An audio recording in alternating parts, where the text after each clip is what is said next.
حضرت یوسف علیہ الصلاۃ والسلام جب جیل میں تھے، پہلی بات تو جب انہوں نے ان کو عورتوں نے زنا کی دعوت دی تو دھمکی دی کہ اگر یہ ہماری بات نہیں مانیں گے تو ہم ان کو جیل میں ڈال دیں گے۔ تو یوسف علیہ السلام نے اس وقت دعا کی، رب السجن احب الی مما یدعوننی الیہ، اے اللہ یہ لوگ مجھے جس گناہ کی طرف دعوت دے رہے ہیں اس سے مجھے جیل کی زندگی زیادہ محبوب ہے۔ آپ اندازہ لگائیں، جیل کوئی ہلکی چیز نہیں ہوتی، اور اس زمانے کے جیل، آج جیلوں میں حال دیکھ لیں آپ، صفائی ستھرائی کا، اور کس طرح انسان مر جاتا ہے وہاں پہ۔ تو اس دور میں تو اور لوگوں میں اویئرنیس نہیں تھی، ظلم تھا۔ تو ایک بار بھی زنا کی جرت نہیں کی۔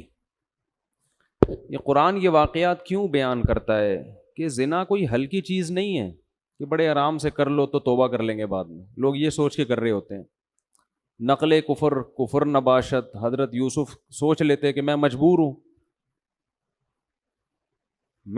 ہوں یہاں پہ، اکیلا ہوں، میرے گھر بار یہاں ہے نہیں، اپنی ٹینشن کو دور کرنے کے لیے، ڈپریشن کو دور کرنے کے لیے کیا جا رہا ہے، اور پھر مجھے دھمکیاں مل رہی ہیں، مجھے جیل جانے کی پتہ نہیں کتنے طویل عرصے تک کے لیے مجھے جیل میں ڈال دیں، تو میں کر لوں گا، توبہ کر لوں گا بعد میں، کوئی ہمیشہ کے لیے تھوڑی کر رہا ہوں۔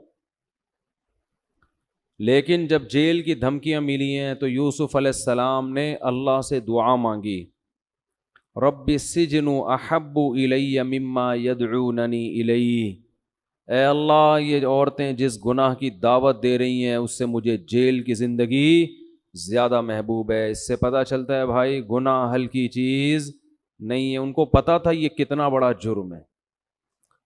آج ہمارے معاشرے میں نوجوانوں میں زنا بہت پھیل گیا ہے، ہلکی بات سمجھا جانے لگا اس، لڑکیوں سے دوستیاں، ان سے ناجائز تعلقات، لڑکیوں میں بھی یہ بہت ہو گئی ہے یہ بات، کوئی بھی ان کو کسی طرح سے بے وقوف بنائے یہ بن جاتی ہیں۔ اور کتنے کیسز ہیں کہ بھئی شادی کہیں اور ہو رہی ہے تو پریشان ہیں کہ ہم تو کنوارے نہیں ہیں، لڑکیوں کو یہ بھی آج کل بعض جگہوں پر یہ ٹینشن شروع ہو گئی ہے، کیا بہانہ کریں گے، کیا کریں گے۔ اتنا معاشرے میں برائی بہت تیزی کے ساتھ پھیل رہی ہے، تو اپنے آپ کو جہنم کی آگ سے بچاؤ۔ زنا پر جہنم کی آگ کے وعدے ہیں، انہو کان فاحشہ، بہت برا راستہ ہے یہ۔ پھر حضرت یوسف علیہ السلام اللہ سے دعا مانگ رہے ہیں، وَإِلَّا تَصْرِفْ عَنِّي كَيْدَهُنَّ أَصْبُ إِلَيْهِنَّ، اے اللہ اگر تو مجھے ان کی بری تدبیروں سے نہیں بچائے گا، تو میری مدد نہیں کرے گا، تو میں ان کی طرف مائل ہو جاؤں گا۔ میں اپنے اوپر اعتماد نہیں کرتا، میں بھی بچنے کی کوشش کروں گا، لیکن اے اللہ تجھ سے دعا کرتا ہوں کہ تو بھی میری بولو مدد کر، مجھے مصیبت سے نکال دے، اس آزمائش سے بچا لے۔ قرآن کے الفاظ ہیں فاستجاب لهم ربهم، فاستجاب له ربه، اللہ نے آپ کی دعا کو قبول کر لیا۔ کیا مطلب؟ اللہ نے ارادہ کر لیا میں ان کو اس برائی سے بچاؤں گا، لیکن نتیجہ کیا نکلا ہے؟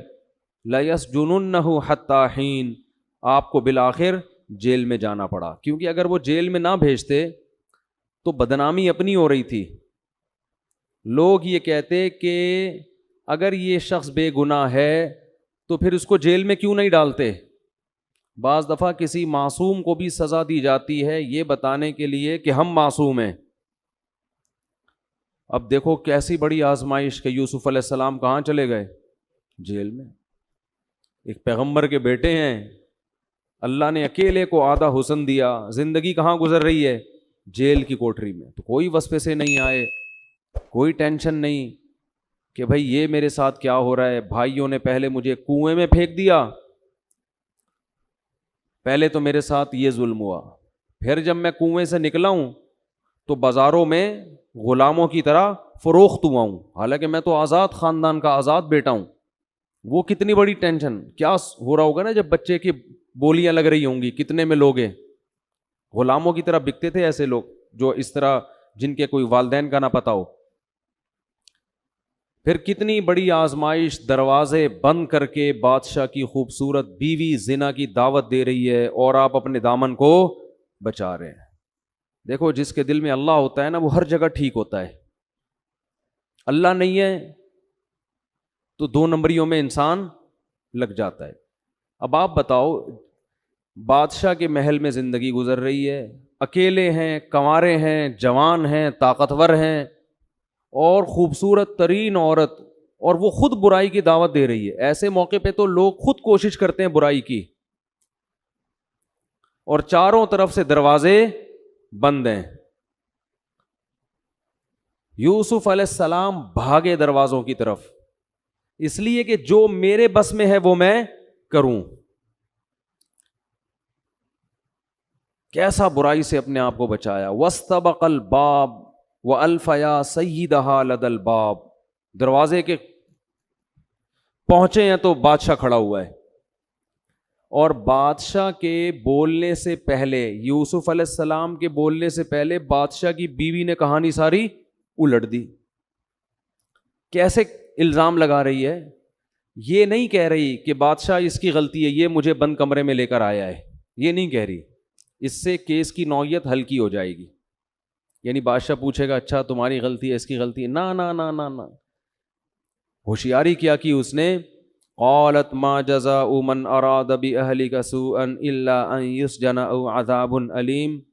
میرے شوہر، میرے سر کے تاج، آپ مجھے یہ بتائیں کہ جو نوجوان گھر میں رہ کے تمہاری بیوی کی عزت پہ ڈاکہ ڈالنے کی کوشش کرے، اس کی سزا بتائیں کیا ہونی چاہیے؟ سوائے جیل یا دردناک عذاب کے اس کی کوئی اور سزا بنتی ہے؟ سٹائل دیکھ رہے ہیں بادشاہ کی بیوی کا؟ نہیں آ رہی میرا خیال ہے بات سمجھ. عورت جب کسی کی عزت کا جنازہ نکالنا چاہے نا، 2 منٹ میں اس کو ذلیل کر دیتی ہے. اور ہمارا معاشرہ ایسے موقع پہ سنتا کس کی ہے؟ عورت کی. یہ میرے پاس بہت کیسز آئے ہیں، بہت کیسز، آپ کی سوچ سے زیادہ کیسز آئے ہیں. مرد بھی ظالم ہوتے ہیں، عورتیں بھی ہوتی ہیں، دونوں طرف سے ظلم ہوتا ہے. لیکن مرد جب اپنا ظلم بیان کرتا ہے اس کو سننے والے مارکیٹ میں 1 آدھ ہی لوگ ہوں گے.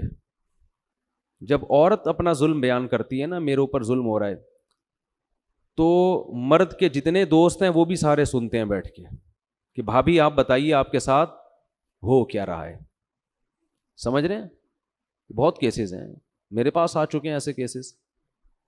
ایک صاحب کا بڑا پھڈا ہو رہا تھا، مجھے پتا تھا کہ اس کیس میں بیوی غلط تھی، میں جانتا تھا ان کو بہت پہلے سے. ہر کیس میں عورت غلط نہیں ہوتی، لیکن اس کیس میں عورت غلط تھی. تو بہت عرصے سے چل رہا تھا. میں نے اس مرد کو یہ کہا تھا کہ اس سے علیحدگی اختیار کر لو، یہ بہت ہوشیار